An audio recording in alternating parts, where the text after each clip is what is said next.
أعوذ بالله من الشيطان الرجيم بسم الله الرحمن الرحيم بسم الله الرحمن الرحيم. Assalamualaikum warahmatullahi wabarakatuh. Syukur alhamdulillah kita dapat berjumpa lagi di channel ini. Shalawat serta salam semoga tetap tercurahkan pada junjungan kita baginda Nabi Muhammad sallallahu alaihi wasallam. Allahumma shalli ala sayyidina Muhammad wa ala ali sayyidina Muhammad. Harapan dan doa kami, semoga Allah Subhanahu wa taala senantiasa memberikan kesehatan, limpahan rezeki, panjang umur, serta ampunan untuk kita semua. Amin, amin ya rabbal alamin. Sahabat beriman yang dirahmati Allah Subhanahu wa taala. Sejak kecil, kita selalu diperingatkan untuk tidak bersikap buruk kepada orang tua. Jangan sampai kita menjadi anak durhaka yang suka membangkang dan menyakiti hati orang tua. Karena kita semua tahu ridho Allah berasal dari ridho orang tua juga. Akan tetapi di era sekarang banyak dari orang tua yang kurang menyadari akan sikapnya terhadap anak. Sehingga sikap yang dirasa benar oleh orang tua ini justru bisa dikatakan mendurhakai seorang anak. Lantas, apakah orang tua juga bisa durhaka terhadap anak? Kami mengatakan, sangat bisa. Dan tanpa sadar sering dilakukan oleh orang tua kepada anak. Ada suatu kisah menarik yang mungkin bisa kita jadikan sebagai pelajaran. Suatu hari, ada seorang laki-laki yang menemui Sayyidina Umar bin Khattab untuk mengadukan perihal kedurhakaan anaknya. Sayyidina Umar lalu memanggil anak tersebut dan menegur perbuatannya. Namun, setelah ditegur, anak tersebut bertanya kepada Sayyidina Umar,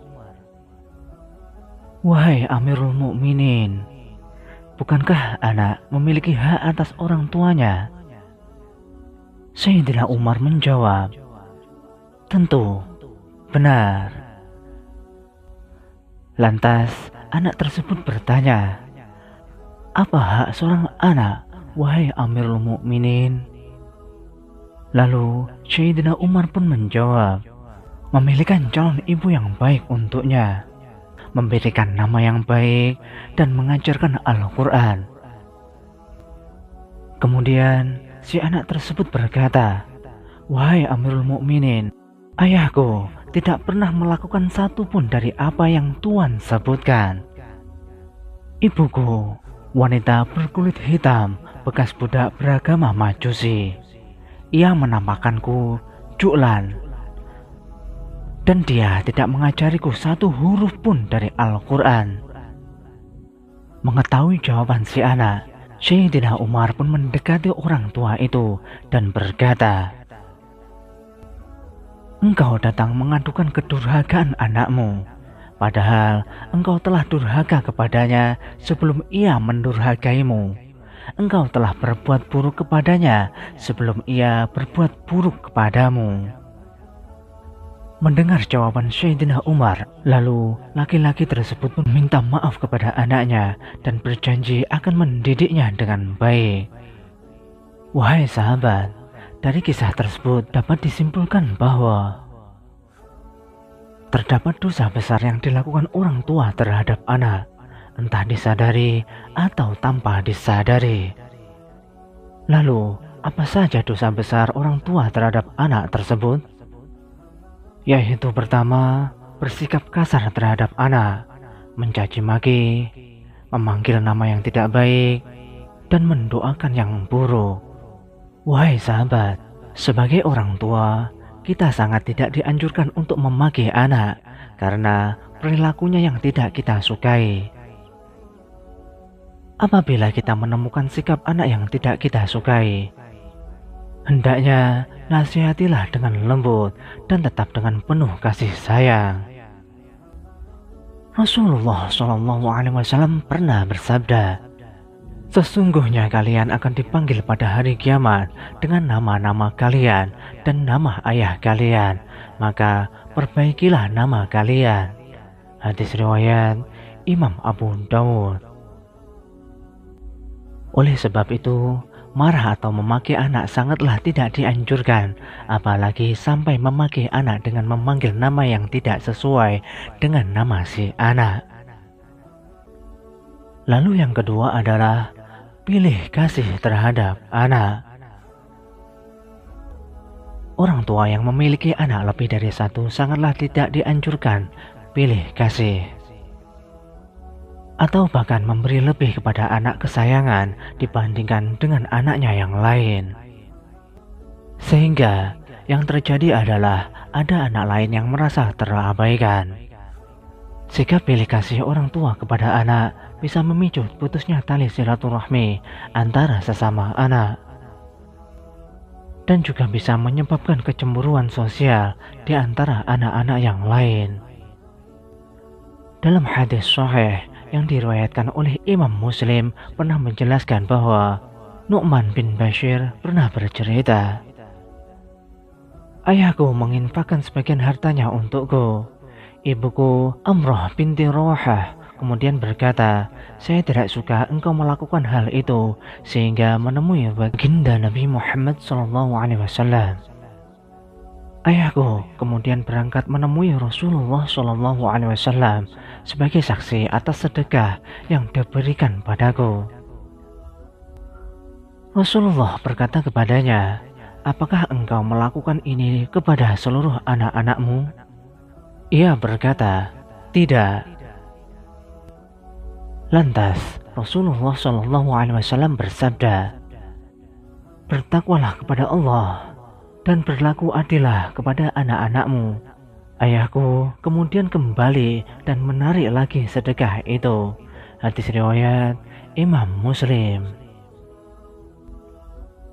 Wahai sahabat, dari hadis tersebut dapat kita simpulkan bahwa kita sebagai orang tua sangat dianjurkan untuk berlaku adil kepada setiap anak menurut kebutuhannya masing-masing. Oleh sebab itu, kita sebagai orang tua sebisa mungkin menghindari pilih kasih kepada salah satu anak, karena dengan berlaku adil menurut porsinya, insya Allah akan terjalin silaturahmi antara anak sampai kapanpun. Yang ketiga, membanding-bandingkan anak. Kebiasaan orang tua yang membanding-bandingkan anak akan menimbulkan perasaan rendah diri pada anak yang lain. Apalagi jika hal yang dibanding-bandingkan adalah suatu yang di luar kemampuan anak, atau justru yang menjadi kelemahan dari si anak. Hal ini akan mempengaruhi pikiran juga perasaan dari anak ke orang tua. Contoh mudah yang bisa kita lihat atau bahkan sering kita lakukan sendiri adalah membandingkan nilai pelajaran anak dengan temannya yang memiliki nilai yang jauh lebih tinggi. Padahal kita semua tahu, belum tentu setiap anak mempunyai kemampuan yang sama. Bisa jadi si anak lebih cerdas dalam matematika, namun lemah dalam bahasa. Apabila hal tersebut terjadi pada salah satu anak dari saudaraku semuanya, maka yang harus kita lakukan adalah menguatkan hati si anak dan mendukung sepenuhnya apa yang menjadi bakat dari si anak tersebut. Kemudian yang keempat adalah mengekang kebebasan anak. Membiarkan anak bermain adalah salah satu hal yang sangat penting dalam masa pengenalan lingkungan dan menemukan jati dirinya. Yang terpenting adalah tetap harus diberikan arahan mana yang baik dan mana yang kurang baik. Akan tetapi, tak jarang kita sebagai orang tua justru malah mengekang kebebasan anak dalam bergaul dan bermain dengan teman-teman yang diinginkan. Kita semua tahu, tujuan mengekang atau tidak memberikan kebebasan bermain supaya anak tidak terjerumus ke pergaulan yang salah.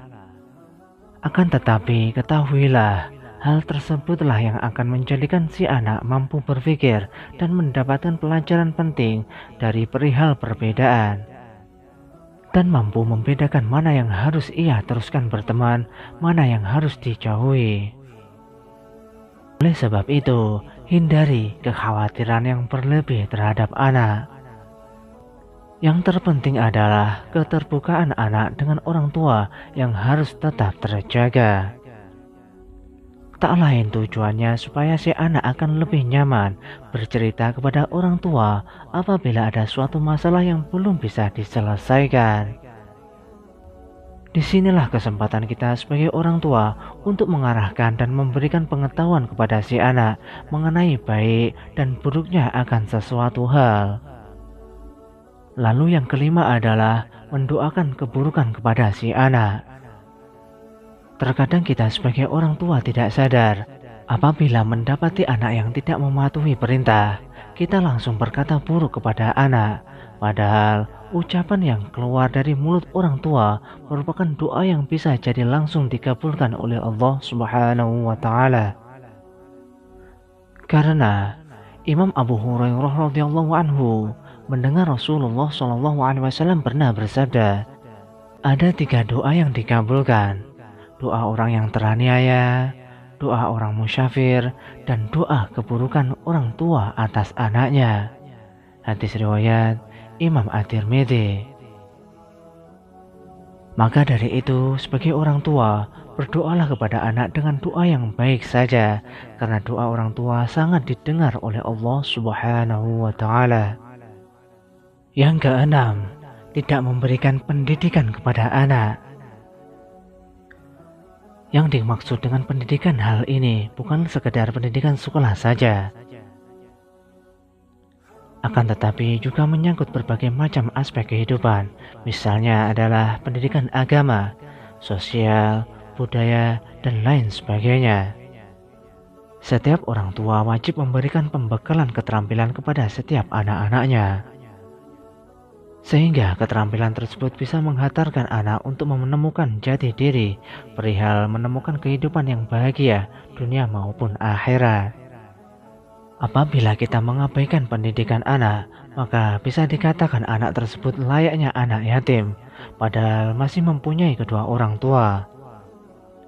Terdapat syair Arab yang mengatakan, anak yatim itu bukanlah anak yang telah ditinggal orang tuanya dan meninggalkan anak-anaknya dalam keadaan hina. Sesungguhnya anak yatim itu adalah anak yang tidak dekat dengan ibunya, yang selalu menghindar darinya, atau ayah yang selalu sibuk dan tidak ada waktu bagi anaknya. Kalau kita menyimpulkan, syair tersebut ingin menyampaikan bahwa perhatian adalah kunci penting dalam mendidik anak supaya sukses dunia dan akhirat.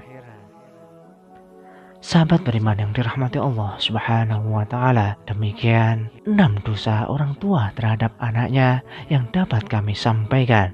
Semoga dapat bermanfaat untuk kita semua. Wallahu a'lam bishawab. Wassalamualaikum warahmatullahi wabarakatuh.